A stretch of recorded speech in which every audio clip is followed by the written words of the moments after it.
years, 20 years.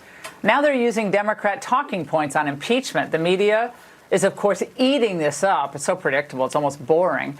But are we really seeing an evangelical revolt against Trump?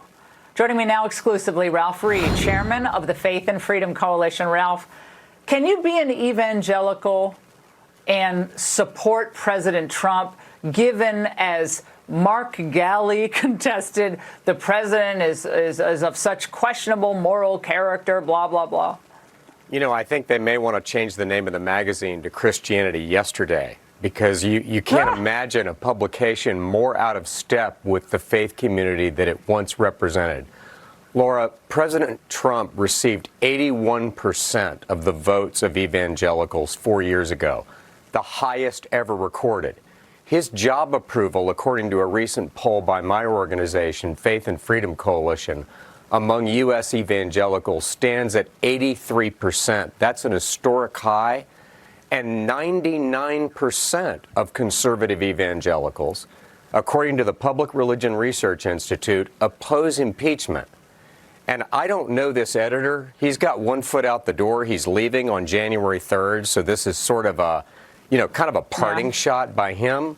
Yeah. I don't know what impeachment hearings he's been watching.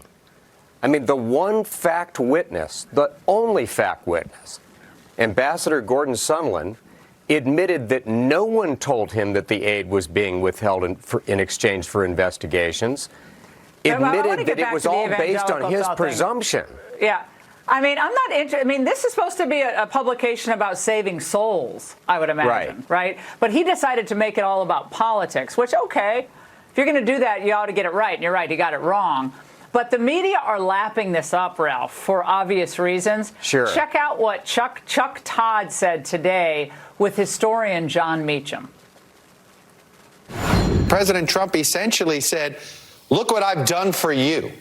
It was, hey, this is transactional. That's exactly right. It's a sense of, they've rejected the psalmist's advice, put not thy trust in princes. What you have to ask if you're an evangelical activist in America today is, are judges worth it? Are judges worth it? So in other words, you have to be, the person has to be pure and perfect in order for an evangelical voter to support that person. I don't think Mark Galli said that about any number of liberal politicians.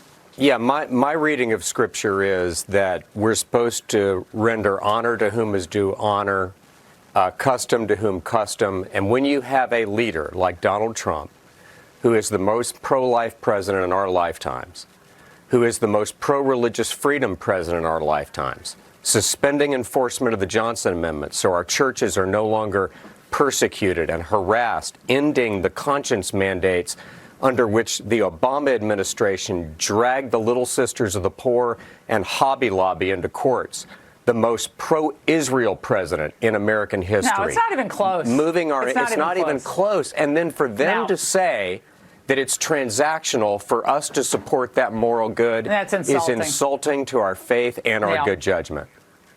Ralph, thank you so much for being on tonight. Merry Christmas. Have a wonderful time with your family. Happy New Year. And it's Friday, and you know what that means. Friday Follies with Ray.